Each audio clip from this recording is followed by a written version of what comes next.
Praise the lord.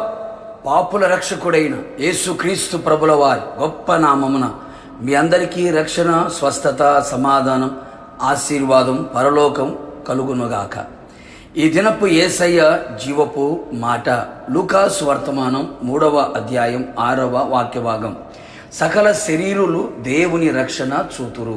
పరిశుద్ధుడైన యేసయ్యను ఆరాధించుచు అనుక్షణము ఆయనను ప్రేమించుచు ఆయన రక్షణ ఆనందం అనుభవించుచున్న నా దేవుని పరిశుద్ధ దైవ జనాంగమా, మన యేసయ్య మన రక్షణకర్త అయిన దేవుడు, పూర్ణ రక్షణ కలుగు చేయు దేవుడు, నిత్య రక్షణకు కారకుడు.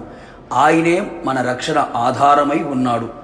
లోకములో నీటిలో నుండి, అగ్నిలో నుండి, ప్రమాదముల నుండి, విపత్తుల నుండి రక్షించేవారు ఉన్నారు, రక్షక భటులు కూడా ఉన్నారు. కానీ పాపములో నుండి, నిత్య నరకములో నుండి ఆత్మను రక్షించగలవారు భూలోకములో ఎవరూ లేరు.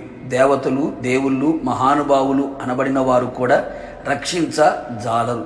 పాపులను రక్షించుటకు క్రీస్తు యేసు ఈ లోకమునకు వచ్చెను అను వాక్యము నమ్మదగినదియు పూర్ణాంగీకారమునకు యోగ్యమైనదై ఉన్నది. అవును ప్రియులారా, సకల శరీరు పాపములో పుట్టి పాపములో పెరిగి పాపములో చనిపోవచ్చున్నారు. పాపం వలన వచ్చు జీతము మరణము. అది అగ్ని ఆరదు, పురుగు చావని ప్రాంతం. అక్కడ ఏడుపు, పండ్లు కొరుటయు ఉన్నవి. ఆదాము చేసిన ఆజ్ఞ అతిక్రమము పాపముగా మారి సకల శరీరములో ప్రవేశించి ఆ పాపమును తీసివేయుటకై, పాపపు శిక్షను కొట్టివేయుటకై, పాప ప్రక్షాళన కలుగు చేయుటకై యేసయ్య సకల శరీరుల కొరకు కలువరి శిలువలో తన ప్రాణమును పెట్టి మన కొరకు తన రక్తమును చిందించెను, మరణించెను, తిరిగి 3వ దినమున లేచెను. ఆ అమూల్యమైన, నిర్దోషమైన, పవిత్రమైన, పాపము లేని ఆ రక్తము పాపమును తీసివేసి పాపపు శిక్షను కొట్టివేయబడి రక్షణ ఆత్మకు కలుగు చేయును. సకల జనుల ఎదుట సిద్ధపరిచిన ఆ రక్షణ సర్వ శరీరులు చూచుచున్నారు. రక్షకుడైన యేసయ్య ద్వారా రక్షణను అనుభవించుచున్నారు. మనము శత్రువుల చేతిలో నుండి విడిపింపబడి మన జీవిత కాలమంతయు నిర్భయులమై ఆయన సన్నిధిని పరిశుద్ధముగాను నీతిగాను ఆయనను సేవింపను అనుగ్రహించుటకును ఈ రక్షణ కలుగు చేసెను.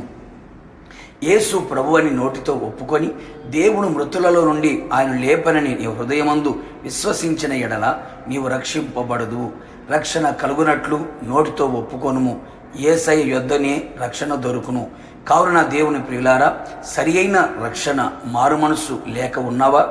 రక్షణ పొందుకొనుము, నరకమును తప్పించుకొందువు, ప్రభుతో నిత్యము ఉందువు. ప్రార్థన. మా రక్షణకు ఆధారభూతుడైన యేసునాథ, నీ పరిశుద్ధ పాదములకి స్తుతి స్తోత్రములు చెల్లించుచు ఉన్నాం.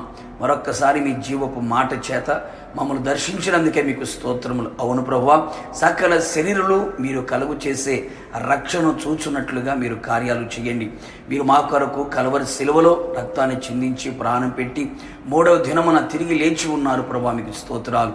మీ రక్షణ ప్రతి ఒక్కరూ కన్నులతో చూచున్నట్లుగా, రక్షణ సంతోషాన్ని అనుభవించున్నట్లుగా, రక్షణ ఆనందముతో కేకలు వేగినట్లుగా ఉన్నతమైన కార్యాలు ప్రతి ఒక్కరి జీవితంలో చేయమని, ప్రతి మోకాలి ఎదుట వంగునట్లుగా, ప్రతి నాలుక మిమ్మల్ని స్తుతించున్నట్లుగా ఓకమించిన ఘనకార్యములు చేసి ప్రతి ఒక్కరూ రక్షణ పొందుకోవడానికి కృప దయచేసి మహిమ పొందమని యేసు నామములో అడిగి పొందుకొని ఉన్నాము తండ్రి, ఆమేన్. నిశ్చయముగా మీరును మీ కుటుంబ సభ్యులందరూ ఆయన రక్షణను చూచుదురు గాక. God bless you.